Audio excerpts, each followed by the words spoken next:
আলাইকুম রহমতুল্লাহ। আপনারা কতদিন এখানে মানে অনশন করতেছেন? আমরা অনশন করছি এখানে আজকে 23 তারিখ থেকে আজ অবধারিত অনশন করছি। আমাদের রাত দিন সকাল সাঁঝ সব সময় এখানে আমরা বসে বসে আছি। এখানে আমরা অবস্থান করছি, এখানে ইফতার করছি, এখানে সাহারি করছি, এখানেই সব কিছু করছি। আমাদের এখন অবস্থা, মানবতার অবস্থা খুব খারাপ। আমরা আমাদের টয়লেটের অবস্থা, টয়লেট করতে পারি না। আমরা যখন টয়লেটে যাই তো মসজিদ লাগিয়ে দেয়, এমন চেপে চেপে থাকতে হয়। এই যে জাতীয় প্রেস ক্লাব থেকে মসজিদ কত দূরে, মানে কত দূর গিয়ে আপনাদের মানে এখান থেকে মসজিদ প্রায় না, কোন মসজিদ? যে মসজিদে গিয়ে আপনারা শিক্ষা ভবন মসজিদ আছে, সেই মসজিদে আমাদেরকে যেতে এখান থেকে প্রায় 150 মিটার, এখান থেকে প্রায় 150 মিটার যেতে হয়। সেখানে গিয়েও আমরা পেশাব পায়খানা করতে পারি না সময় মতো, ঠিক মতো। অনেক সময় বন্ধ থাকে, রাতের বেলা, তা কই যায় না, রাত্রে বেলা বন্ধ থাকে। আমাদের খুব সমস্যা, আমরা রাত্রে বেলা পেশাব পায়খানা করতেই পারি না, আমাদেরকে ওই অবস্থায় থাকতে হয়। আর আমাদের নন এমপিও আমি 2002-এ আমার প্রতিষ্ঠানটা অবস্থিত, আর 2005-এ আমার প্রতিষ্ঠান পাঠদান পাই। 1/1/2008-এ আমার প্রতিষ্ঠান স্বীকৃতি পাই। অবধারিত প্রায় 23 বছর পার হয়ে 24 বছরে পদার্পণ করেছে। আমরা কাঁচা চুলে কাঁচা দাড়িতে নিয়োগ নিয়েছিলাম, চাকরি করতে শুরু করেছিলাম। আজ আমাদের দাড়ি, মাথার চুল সব পেকে গেছে। আমাদের শরীরের রক্তের তেজ কমে গেছে, শিরা উপশিরায় ব্যথা বেদনা, উঠতে বসতে আমাদের ব্যথা হচ্ছে। এই মতো অবস্থায় আমরা বিনা বেতনে, বিনা পারিশ্রমিকে আমাদের কাজ আমরা বহাল রেখেছি। প্রতি বছরই আমাদের প্রতিষ্ঠান থেকে অন্তত 20টা 22টা 18টা করে ছাত্র ছাত্রী এসএসসি অর্থাৎ দাখিল পাস করে চলে যাচ্ছে। আমাদের ছেলেমেয়েরা অনেক প্রতিষ্ঠানে, বড় বড় উচ্চ প্রতিষ্ঠানে চাকরি বাকরি করছে। কেউ সরকারি আয়া, কেউ MBBS ডাক্তার, কেউ বা বিভিন্ন পজিশনে চলে গেছে। তারা আমাদেরকে দেখে তারা লজ্জা পায় যে আমরা এত বড় বড় চাকরিরা, আর আমাদের শিক্ষকেরা কোনো বেতন ছাড়াই তারা এখন পর্যন্ত বার্ধক্যে পৌঁছে গেল, তারপরও বেতন পায় না। তা আমাদের একমাত্র দাবি, এই রমজানের মাসে আমাদের আশা ছিল, আকাঙ্ক্ষা ছিল যে আমরা এমপিও নিয়ে যে আমাদের ছেলে মেয়েদের সাথে একসাথে বসে সাহারি খাবো, ইফতার করব এবং আনন্দ ফুর্তি করব। কিন্তু দুর্ভাগ্যের ব্যাপার যে দুর্ভাগ্যের বিষয় যে আমরা এখন পর্যন্ত আমাদের ডাকে আমাদের প্রধান উপদেষ্টা, শিক্ষা উপদেষ্টা, সচিব, শিক্ষা সচিব এরা আমাদের ডাকে সাড়া দেয় না। এখন পর্যন্ত আমরা নিরাশের অবস্থায় অবলম্বন করছি। আমরা একমাত্র আমাদের আশা আকাঙ্ক্ষা যে আমরা এমপিও নিয়ে যাব। যদি আমরা এমপিও নিয়ে না যেতে পারি তাহলে আমাদের জীবন দিয়েছি, যৌবন দিয়েছি, এখন আমাদের লাস্টটাও আমরা দিয়ে দেবো। আমরা এই বলে প্রতিজ্ঞা করেছি। আমরা বাড়ি ফিরতে পারবো না। আমরা বাড়ি ফিরে আমাদের ছেলে মেয়েদেরকে কি জবাব দেবো, কি বলবো? লজ্জায় মুখ। আমাদের বাড়ি ফিরে যাওয়ার মতো আর কোনো উপায় নাই। আমাদের মুখ দেখানো একেবারে আমাদের অসহ্যকর হয়ে গেছে। এই মতো অবস্থা। আমি দাখিল মাদ্রাসার টিচার। এখানে আছে কলেজের টিচার আছে,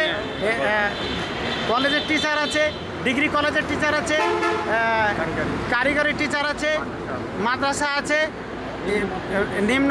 নিম্ন মাধ্যমিক আছে, উচ্চ মাধ্যমিক আছে, সব ধরনের শিক্ষা প্রতিষ্ঠানের শিক্ষক এখানে অবস্থান করছে। জাতীয় প্রেস ক্লাবের সামনে আপনারা কতদিন অবস্থান কর্মসূচি? আজকে 13 দিন, 13 দিন চলছে। আপনারা কি এই মানে দাবি পূর্ণ হওয়া পর্যন্ত পুরো রমজান মাস এখানে? পুরা রমজান কেন, ঈদ যদি এখানে হয়ে যায় তাও আমরা রাজি। এমনকি কুরবানি যদি হয়ে যায় তাও আমরা যেতে পারবো না এখান থেকে। এই লজ্জা নিয়ে আমরা এখান থেকে যাত্রা বিরতি করতে পারবো না। আপনি চাকরি নিয়েছেন কত বছর? আমার এখন বয়স 50 বছর, তাহলে আমার বাকি রয়েছে, আমি 24 বছর 23 বছর পার হয়ে গেছে আমার চাকরি অবস্থায়। বেতন ভাতা কিছু পান? আমরা কোনো রকম বেতন ভাতা পাই না। আমরা নিজ ওই অতিরিক্ত সময়ে যখন আমরা 4টার সময় ক্লাস শেষ করে দিই, তারপরে তখন আমরা নিজ কর্মস্থানে বেরিয়ে পড়ি। আমাদের কোনো সাই সম্পত্তি জমা জমি কিচ্ছু না। বিশেষ করে আমার কোনো জয় কিচ্ছু নাই। আমার শরীরটাই আমার জমা, আমার শরীরটাই আমার সম্পদ। আমি ওই সময় বেরিয়ে যাই, যে বিভিন্ন কাজে নিয়োজিত হয়ে কাজ করে পারিশ্রমিক অর্জন করে আমি সংসার পরিবার পরিচালনা করি। বেতন ভাতা নাই, আপনারা মানে অন্য দিনমজুর কাজ করে মানে যেমন কেউ রিক্সা বাই, কেউ টিউশনি করে, কেউ মাদ্রাসার মক্তব করে। আমি একজন, আর কি বলবো, দুঃখের বিষয়, লজ্জার বিষয়, আমি 35 বছর পর্যন্ত ইমামতি করার পরে ইমামতির গ্রাম্য অঞ্চলে ইমামতির খুব নাজেহাল অবস্থা। 1 বছর 2 বছর 6 মাসের পরই পরিবর্তন হতে হয়।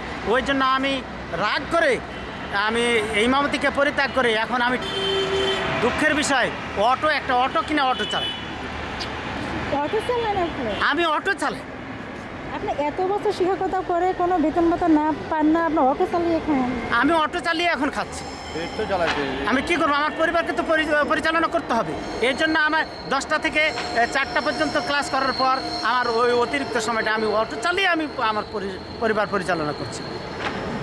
তাই না? এই যদি হয় শিক্ষকের হাল, তাহলে মানুষ, আপনারা যে সন্তানদেরকে মানুষ করতেছেন, আমাদের সন্তানদেরকে আমি মানুষ করতে পারিনি তো। আমার একটা মেয়েকে আমি ক্লাস 7 থেকে পড়ি আমি বিয়ে শাদী দিয়েছি, আর আমার ছেলেটাকে ইন্টার পর্যন্ত পড়িয়ে তারপরে আমি আর পড়াইতে পারিনি। যে বেতন ভাতা পান না, চলতে পারেন না, এই জন্য। তাহলে এখন আপনারা মানে কোনো আশ্বাস পেয়েছেন মানে শিক্ষা মন্ত্রণালয় থেকে? এখন পর্যন্ত আমরা তেমন না, তবে নতুন শিক্ষা উপদেষ্টা উনি আমাদেরকে বলেছেন যে, আমাকে বলা হয়েছে যে প্রথম কাজ যেন আমি এই কাজটাই করি, নন এমপিওরকে এমপিও দেওয়ার কাজটাই করি, কথা আমাকে বলা হয়েছে। এটা আমরা শুনেছেন মানে আপনারা এখনো মানে 100% শিওর না যে না পাওয়া পর্যন্ত এখান থেকে? আমরা 100% শিওর তখনই হব যখন আমরা ঘোষণা পাবো, যখন কোনো উপদেষ্টা কোনো সচিবালয় বা কোনো প্রধান উপদেষ্টা থেকে কোনো মানে আসে, কি বলে আপনার নেতৃবৃন্দ আসে, যদি আমাদেরকে প্রতিনিধি আসে যদি আমাদেরকে আশ্বস্ত করে, তাহলে আমরা শিওর হব। তাছাড়া আমরা শিওর হতে পারছি না। আমরা প্রকাশ্য স্পষ্টভাবে যদি কোনো না পাই, আশা না পাই, স্বীকৃতি না পাই, তাহলে আমরা সেটা বিশ্বাস করি না। আপনারা যে প্রেস ক্লাবের সামনে অন্বেষণে বসছেন, রাতে ঘুমান এই কোথায়? আমরা এখানেই ঘুমাই, এখানেই শুয়ে আছি। এই যে আমাদের শিক্ষকরা শুয়ে আছে, এখানে শুয়ে আছে। আমাদের আরো শিক্ষকেরা এদিক ওদিক খাওয়া দাওয়া করতে গেছে, তারা সব এসে এখানে কত 500 অনেক বেশি হবে। অনেক রাত্রে কিছু শিক্ষক রাতের বেলা অন্যান্য কোনো জায়গাতে আত্মীয় স্বজনের বাড়ি চলে যায়, আর কিছু শিক্ষকরা এখানে থাকে। সকালবেলা সব শিক্ষক 400-500 শিক্ষক এখানে চলে আসে, প্রায় 1000 হয়ে যায়। আবার কি বিশ্লাপ নেন না আপনারা? যে মানে সেহরিতে ইফতারিতে কি খান, মানে আপনাদের খাবার? আমরা ইফতারে কখনো সাদা মুড়ি খেয়ে ইফতার করি, কখনো আমরা ওই নিজে যে কিছু হালকা সাহারির পরে না ইফতারের পরে হালকা কিছু খেয়ে দিয়ে আসলাম, ডাল ভাত কিছু খেয়ে দিয়ে আসলাম। টাকা পয়সা নাই, তাহলে আপনারা কি খাবেন? ঢাকা শহর এতদিন থাকা যায় টাকা পয়সা ছাড়া? আমরা অনেক কষ্টের ভিতরে আছি, আর যেটুক না খালেই চলে না সেটুকুই খাই। আপনি চাইছেন যে সরকার যাতে দ্রুত আপনাদের ব্যবস্থা করে? অবশ্যই আমরা চাচ্ছি যে আমাদেরকে সরকার মহোদয় যেন আমাদের প্রতি সহানুভূতি হন, তিনি তাড়াতাড়ি আমাদেরকে এই অনশন থেকে মুক্তি দেন। আপনি তো একজন টিচার, মানে কি প্রধান শিক্ষক নাকি? না, আমি একজন সহকারী শিক্ষক মাদ্রাসার, আমি একজন সহকারী শিক্ষক। বেতন ভাতা সারা জীবনটা পার করে দেবেন? বেতন ভাতা ছাড়াই জীবনটা পার করে দেবেন একজন শিক্ষক হয়ে? বেতন নাই, ভাতা নাই। আমরা তো আশা করছি, আমরা তো বেতনের আশা করছি, এই আশাতে তো পড়ে রয়েছি, এই আশাতে তো আমরা প্রতিষ্ঠান ছেড়ে যেতে পারছি না। আমাদের প্রতিষ্ঠানে যদি 5 মিনিট পরে ঢুকি, যদি কোনো কারণে 5 মিনিট আমাদের লেট হয়ে যায়, তাহলে আমাদের সুপার, আমাদের পরিচালক আমাদেরকে কৈফিয়ত করে, আমাদেরকে শোকাতে ফেলে দেয়, এবং 5 মিনিট আগেও আমাদেরকে যেতে দেয় না। এভাবে আমরা প্রতিষ্ঠান পরিচালনা করি। ধন্যবাদ টিচার, আপনাদের মানে দাবি পৌঁছে যাবে ডক্টর ইউনূসের কাছে। আমি কিছু কথা ইনশাআল্লাহ।